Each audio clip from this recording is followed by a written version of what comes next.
வணக்கம். காஞ்சிகேசன் பேசுகிறேன். எப்படி இருக்கீங்க? ஒன்றும் இல்லை, இப்போ தான் போயிட்டு வந்தேன். ஒரு தகவல் சொல்கிறேங்க. உண்மையிலே இது நம்மளுக்கு ரொம்ப ஆச்சரியமாக இருக்குது. இப்படி கூட இருப்பாங்க அப்படின்னு ரொம்ப அதிசயமாக இருக்குது.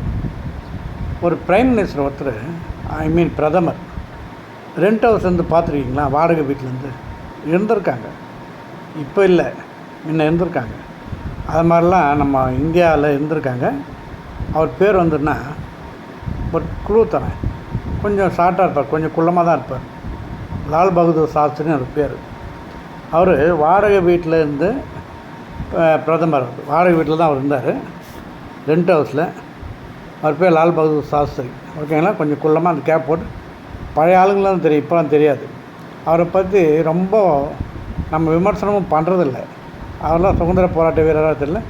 அவர் ஒரு பிரதமராக இருந்தார், ரொம்ப அமைதியான டைப்பு அப்படின்னு. அவர் பேர்லாம் ஏனோ தெரில, அப்படியே கொஞ்சம் மறைக்கப்பட்டதா இல்லை மறுக்கப்பட்டதான்னு தெரில, அது வேறு விஷயம், நம்மளுக்கு வேண்டாம். அவர் அவர் பீரியடில் இருக்கும்போது ஒரு கடன் வாங்கி கார் வாங்கிட்டார். ஏன்னா அப்போலாம் சைக்கிளில் தான் பெரிய பிரதானம். 2 சைக்கிள் தான் ஏற்கனவே பணக்காரனிங்க. ஒரு சைக்கிள் தான் வசதியானவர், 2 சைக்கிள் தான் கொஞ்சம் ரொம்ப வசதியானவர். ஸ்கூட்டர்லாம் அப்போ இந்த நல்ல ஸ்கூட்டர் பேர் வச்சேன், அதுதான் மகேந்திரா ஏதோ ஒன்று சம்திங் ஓடும் ஸ்கூட்ரு அப்படின்னு. கார் ரொம்ப வசதியானவங்க. இவர் கார் ஒன்று வாங்கிட்டார். எப்படி? லோன் போட்டு தான். அப்போயே கடன் வாங்கி கார் வாங்கியிருக்காரு. ஆனால் அந்த கார் வாங்கிட்டு அந்த மாதம் டியூ இல்லையா, அது கடன் அடைக்கிறதுல இவருக்கு உடம்பு இல்லாமல் இவர் இறந்து போயிடுறாரு. அந்த கடனை யார் அடைச்சுன்னா அவங்க பசங்க அடைச்சாங்க. எங்கன்னா பிரதமர் கடன் வாங்குவாரா? இவர் வாங்கியிருக்கார். அப்போ எவ்வளோ உண்மையாக இருந்திருக்கார் பாருங்க.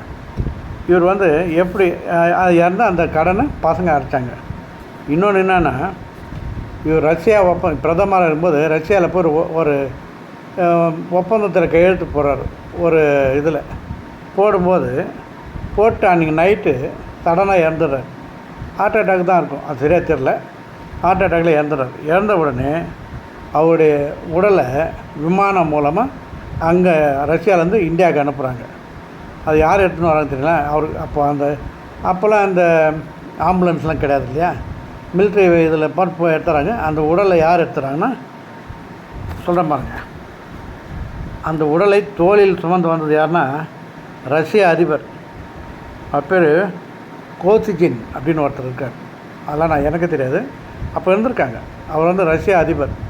அந்த கோசிஜின், அப்புறம் பாகிஸ்தான் அதிபர் ஆயிப் கான் அப்படின்னு ஒருத்தர். ஆயிப் கான் கூட ஏதோ கேள்விப்பட்ட மாதிரி இருக்குது, பாகிஸ்தான் அதிபர். ஸோ ஏதோ ஒப்பந்தத்துக்கு போயிருக்காங்க. அந்த டைமில் அது இறந்துட்டார்.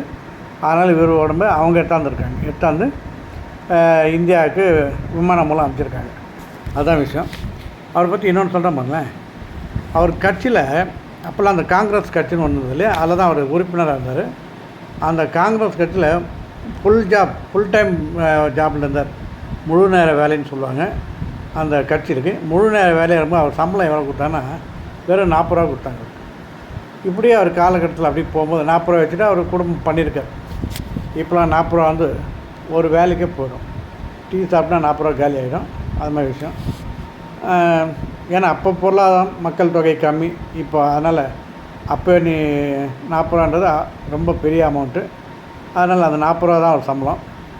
இப்படியே அவர் காலம் 40 ரூபாவில் சம்பளத்தில் போகும்போது அவரை தேடின அவர் நண்பர் ஒருத்தர் வரார் வீட்டுக்கு. வந்துட்டு அவர் எல்லாம் பேசுகிறாங்க, ரொம்ப வேண்டியவர்.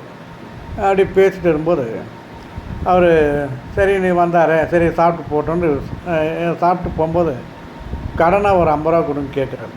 யாரை விட்டால் உடனே இவர் கேட்குறாரு, எனக்கு என்னப்பா திடீர்னு கேட்குறேன், நானே எனக்கு 40 ரூபா சம்பளம் வருது, நானே அதில் சிக்கனமாக வீடு குடும்பம் நடத்துகிறேன், எனக்கு இதுக்கு இழுக்கு பொறையாக சரியாக இருக்குது, அதாவது வரதுக்கு போகிறதுக்கு சரியாக இருக்குது அப்படின்னு இவர் சொல்லியிருக்கார். இல்லை அவர் ஃப்ரெண்டு சரி இருக்கட்டும், ரொம்ப தர்ம சங்கடமாகிடுச்சு, கடன் கேட்டு இல்லைன்னொன்னே இவருக்கும் கஷ்டமாயிடுச்சு, கொடுக்க முடியலன்னு, அவருக்கும் கிடைக்கலையன்ற கஷ்டம். இது இப்படி இருந்துட்டு சரி நான் வரேன்னு கிளம்பும்போது லால் பகதூர் சாஸ்திரி ஒய்ஃப் வராங்க. அண்ணா கொஞ்சம் இருங்க அப்படின்ட்டு, ஹிந்தியில் தான், தமிழெல்லாம் இல்லை, ஏன்னா அவங்க பாஷை இந்தியா தான் இருக்கும், அதுதான் சொல்கிறேன். அவங்க வராங்க. வந்துட்டு இந்தாங்க நீங்கள் கேட்ட 50 ரூபான்னு தராங்க. உடனே இப்போ நண்பர் வாங்கிக்கின்னு லால் பகதூர் சாஸ்திரிக்கு அந்த அம்மாவுக்கும் ரொம்ப நன்றி தெரிவித்து போயிட்டார். போன உடனே இவருக்கு ஒரே குழப்பம். இது எப்படி நம்மளுக்கு தெரியாமல் இந்த அம்மாகிட்ட பணம் இருக்குது, நம்மகிட்டே இல்லையே அப்படின்ட்டு கூப்பிட்றாரு ஒய்ஃபை. வாம்மா, எப்படி அந்த பணம் இருந்தது, உனக்கு ஏது எப்படி கிடச்சிது? ஏன்னா சப்போர்ட் யாரும் கிடையாது, அவங்க அம்மா அப்பா வீட்டில் யாரும் சப்போர்ட் கிடையாது. அந்த காலத்தில் அப்படி தான் ரொம்ப ஏழ்மையான ஃபேமிலி இவங்களாம், அப்படி போயின்னு இருக்குது. அப்போ அந்த அம்மா சொல்கிறாங்க, நீங்கள் 40 ரூபா சம்பளம் வாங்குறீங்களே, மாதம் 10 ரூபா சேர்த்து வைக்கிறேன், எல்லா செலவு 10 ரூபா சேர்த்து வைக்கிறேன், அதில் நான் 50 ரூபா கொடுத்தேன், அதுதான் விஷயம்தான். உடனே இந்த மனுஷன் என்ன பண்ணுறாருன்னா, அப்படியான்னு சொல்லிட்டு பாராட்டிட்டு விட்டுடலாம். அதை விட்டு நேராக அன்றைக்கே அந்த காங்கிரஸ் அதான் ஆஃபீஸ் போகிறார். போயிட்டு அங்கே கேஷியர், அதான் அந்த பொருளாளர்னு சொல்லுவாங்க இல்லையா, அந்த கேஷியரை கூப்பிட்டு அந்த ஆர்கனைசர்கிட்டலாம், எனக்கு இனிமேல் சம்பளம் 40 வேணாம், 30 கொடுங்க போதும். ஏன், என்ன விஷயம்? 40 ரூபான்னா 10 ரூபா மீதி ஆகுதுப்பா, அது என் ஒய்ஃபு இதை மாதிரி கொடுத்தாங்க, அதனால் 30 ரூபா போதும், அதிலே என் குடும்பம் ரன் பண்ணிக்கிட்டாங்க. இப்போ இப்படி ஜனங்க இருக்காங்க பார்த்தீங்களா. இதெல்லாம் கேட்கும்போது நம்ம பெருமைப்படுறதா இல்லை இப்படிலாம் இருந்தாங்களே நம்மளாம் எந்த மூளைக்கு அப்படின்னு நம்ம நினைக்கிறதான் ஒன்றும் புரியல. இல்லை, நம்ம பணம் பாக்கெட்டில் இருந்தால் கூட இன்னும் ஆசைப்படுவோம். இவங்க எப்படி இருந்திருக்காங்க பாரு, அதான் விஷயம். ஓகேங்களா. லால் பகதூர் சாஸ்திரி நல்லா அப்படி இது படித்தேன் நான், அதனால தான் உடனே நம்ம சொல்லணும். ஓகே, நீங்கள் இதை உங்களுக்கு தெரிஞ்சவங்ககிட்ட சொல்லுங்களேன். வேறு என்ன சொல்கிறேன், இதை மாதிரி நல்ல மனுஷெல்லாம் நம்ம நாட்டில் இருந்திருக்காங்க, அதை நினச்சி நம்ம பெருமைப்படணும். ஓகே, பாய்.